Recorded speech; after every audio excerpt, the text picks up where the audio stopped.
Doctor Rix ortho hospital chief doctor பேசுகிறேன். 22 September மாதம் hotel ரெசிடென்சியில் current trends in knee replacement சொல்லி மூட்டு மாற்று அறுவை சிகிச்சை ஒரு கான்ஃபரன்ஸ் நடத்துகிறோம். அதில் orthopaedic doctors through out India வந்து ஒரு 300 பேர் வர்றாங்க. அது கூட ஃபிசியோதெரபிஸ்ட்டு, ஃபிசியாட்ரிஸ்ட்டு, மற்ற ஸ்பெஷலிஸ்ட்டும் வர்றாங்க. இது முக்கிய காரணம் என்னன்னாங்க, இது வந்து ஆர்த்தோபெடிக் டாக்டர்ஸ்க்கு அப்டேட்ஸ். இப்போ லேட்டஸ்ட்டாக ரொபோட்டிக் சர்ஜரியில் எப்படி மூட்டு மாற்று அறுவை சிகிச்சை பண்ணுறது, முழு மூட்டு மாற்றினா போதுமா, இல்லாட்டி பகுதி மூட்டு மாற்று அறுவை சிகிச்சை இருந்தால் போதுமா, அப்புறம் மூட்டு மாற்றாமல் வழிமுறைகள் ஏதாவது இருக்கா, முட்டி வலி சரி பண்ணுறதுங்கிறது ஆராய்வு செய்து ஒரு கான்ஃபரன்ஸ், ஒரு பேனல் டிஸ்கஷன் நடத்துகிறோம்.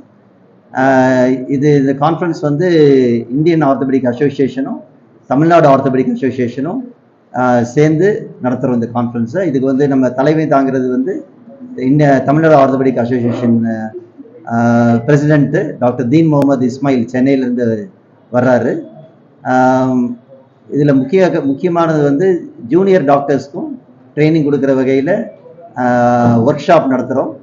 அப்புறம் லைவ் சர்ஜரிஸ், அதாவது எப்படி மூட்டு மாறு ரொபோட்டிக்ஸ் முறையில் பண்ணுறதுங்கிற முறையிலும் ஆர்த்தோபெடிக் டாக்டர்ஸ்க்குள்ள கொஸ்டின் அண்ட் ஆன்சர்ஸ் ஏதாவது சந்தேகங்கள் இருந்தால் தீர்க்கிறதுக்கும் for its knowledge sharing platform மாதிரி யூஸ் ஆகும். ஸோ இதனால நிறைய பப்ளிக் வந்து இப்போ லேட்டஸ்ட் டெக்னாலஜிஸு, இல்லை மாத்திரையில் எப்படி முட்டு வலி சரி பண்ணுறது, இன்ஜெக்ஷன் மூலமாக சரி பண்ண முடியுமா, இல்லை கட்டாயம் சர்ஜரி தான் பண்ணுமா, சர்ஜரி பண்ணால் எது பெஸ்ட்டு, எது மினிமம், அதே மாதிரி எது இன்னைக்கு டெக்னாலஜியில் எது நல்லதுங்கிறது எல்லாமே பற்றி பப்ளிக் அவேர்னஸ் கொண்டதுக்காக இந்த ப்ரோக்ராம் நடத்துகிறோம்.